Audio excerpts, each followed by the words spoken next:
come from an HR background, and we have been inundated with information about millennials for the last several years. What I want us to think about today is, really, are millennials even a thing, or are they just a time of life? You might not have heard too much about millennials, and you might not really be clear on exactly who they are. So let me review, just to bring you up to date. So millennials, according to the holder of all knowledge, Mr. Google, are the generation that was born sometime between around 1980 and 1995. So this can vary by a year here or there, so the dates are a little fuzzy depending on your source, but essentially it means that millennials could be anywhere from their early 20s to their mid to late 30s. Now, I don't know about you, but I don't generally wander around my workplace, frowning at my mid-30 colleagues and thinking, oh my God, they're just totally typical millennials. It just seems very odd that those two extremes of the spectrum are even in the same generation. And when you think about it, the way that we talk about millennials seems so much more emotion-ridden than it does for any other generation. I mean, when's the last time you said, wow, boomers, they are so respectful? Or, oh, Gen Xers, they are super skeptical.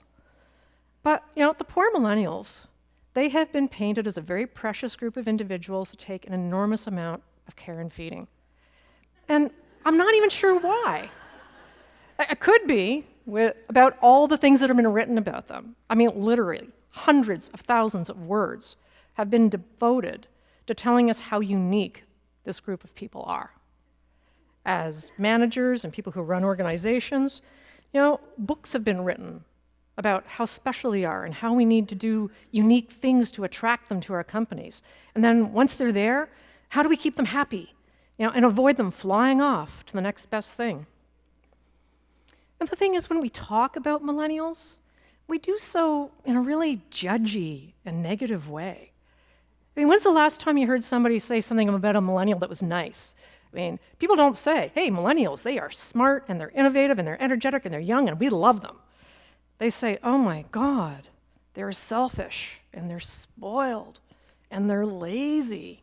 Oh, and everybody's absolute favorite, entitled. So when you read through the literature, there also seems to be a theory that millennials have been shaped by an unprecedented amount of crisis and opportunity. Now, this kind of baffles me, because think about it. I mean, sure, millennials were born in the shadow of 9/11. And I think that we can all agree that the world, or at least our part of the world, is different from it was in the 80s and the 90s. But think about the boomers. I mean, the boomers grew up in the aftermath of World War II. They had the specter of the Cold War looming overhead. This is the generation that was diving under their desks, doing bomb drills because they thought they were going to be annihilated. And think of the amount of technology that they've had to deal with in their lifetime. Every generation has opportunity and crisis, boomers and millennials alike. So really, what we're dealing with here, it's not generational, it's developmental. I mean, think about it. For those in the audience who are like me, say a little over 50, you can probably hark back to a time when your parents and their friends thought you might have been a little lazy and a little entitled and you didn't work as hard as they did. When we were footloose and fancy-free, maybe just getting out of post-secondary education, we were idealistic. We wanted to go change the world. When we got into the workplace, we wanted jobs where we could do good. We wanted jobs where we could grow. Most importantly, we really wanted jobs with a great work-life balance. Because you know what? That's what you want in your 20s. Although it could be argued that really, that's what you want throughout your entire career. So you might be skeptical and you might just be saying, oh, I don't know, millennials, they are really different. And I don't blame you because, that's what you've been told by the media for the last decade. But really, think about it. We've been hating on our young people for a long time. I'm pretty sure that if you looked hard enough, you're going to find, a rock painting in a cave somewhere. And the cavemen have drawn like little stick figure teenagers hanging around a fire. And they're ignoring their chores, and they're gossiping to each other. And then over on the side, you have the older stick figure people. They're sharpening their spears and shaking their heads and going, they are never going to be able to capture their own lunch. We have philosophers as far back as 700 BC writing about the frivolity of youth and how they are so different from their own serious and staid peers. Every generation has been the me, me, me generation. From the boomers who actually coined the phrase, to the 20-somethings that Time was writing about in the 90s, where they were saying they couldn't make decisions, and they would rather hike in the Himalayas than climb the corporate ladder. Okay, so you say, so what? Show me the data. Okay, I will. So about a year and a half, 2 years ago, IBM did a really, really great study in this, and they basically found out that there was very little difference between them and us, or you and me. One of the comments that always gets made about millennials is they want to have work that has value. Well, this just annoys me right off the hop because it implies that I don't.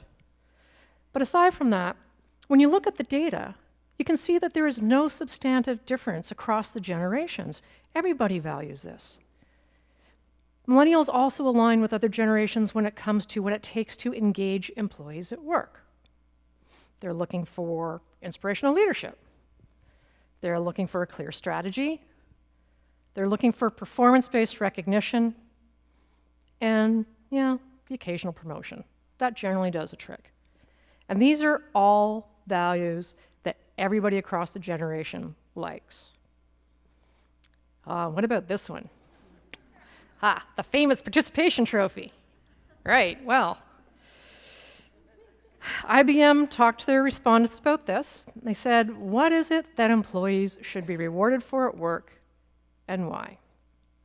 So surprisingly, or not, they found that the millennials were no hungrier for accolades than anybody else. All they wanted was to be treated fairly. And just as an aside, whose fault is this anyway?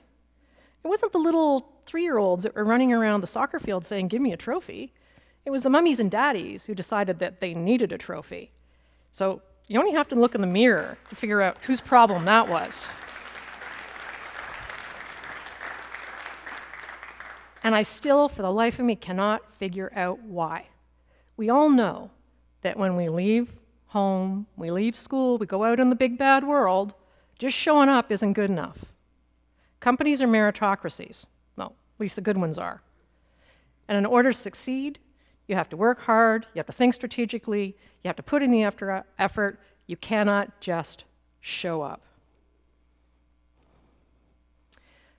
Millennials have been painted as the most self-absorbed generation in all of written history, apparently. And they say that their narcissism is somehow based on a combination of all the coddling that they've gotten from their boomer parents and their pervasive use of social media. But I'd like you to consider this. Narcissism is a normal construct of development. Think about it. Children, young adults, teenagers, by their very nature, are narcissistic.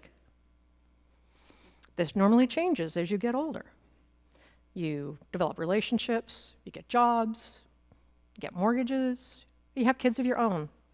And as you take on these adult responsibilities, where you have to care about other people, generally your narcissism tends to decrease a little bit. So why? Why has this belief in millennials become so pervasive and so widely accepted? Well, there was a couple boomers who actually coined the term millennial in this context. And they have turned their analysis of this generation into a tidy little industry for themselves and others. There is a heap of research out there. Some of it's good, some of it's a little dodgy, and then some of it is just pure common sense. I mean, the statement, I like my supervisor to set specific short-term goals. Okay, sure. Now, if I was an older boomer, or if I was a manager of an older boomer, and they were coming to me to say, could you please set me specific short-term goals? I'd be a little worried because it means that, they've been in the workforce for 25 years and they can't take care of themselves. But if a millennial coming to me and saying, could you help me set short-term specific goals? I'd be like, sure, of course, because this is their first or second job. They don't have any life experience to draw from. They actually don't really know that much. So that's why they need that micromanagement. Okay. Nothing that I've said here today is earth-shattering. And I highly doubt that I've inspired you to run out tonight and start up a not-for-profit to protect the much maligned millennials. Although, that would look really cute on a t-shirt. The one takeaway that I would like for you to think about today is this. We seem to have blithely accepted what has come to be general knowledge about a group of individuals that's based entirely on the year in which they were born. We make sweeping generalizations about an entire group of individuals that are disparaging, trivializing, and infantilizing. When a young person does something that, we don't like so much, or, we wouldn't have done, we get super critical, and we call them a typical millennial. My question to you is this. Why is it that making comments like that are okay? When we know it's not acceptable to, judge intelligence by hair color, or driving ability by gender or ethnicity, or the ability to add and subtract by the color of your skin. So I hope today that I've convinced you that millennials are no different from any other generation when we were young. We were all footloose and fancy-free, idealistic, and yes, we were self-absorbed too. I'm pretty sure when we check back in with this group when they're in their 50s, they're going to look just like me, and their kids are going to look just like them. Thank you.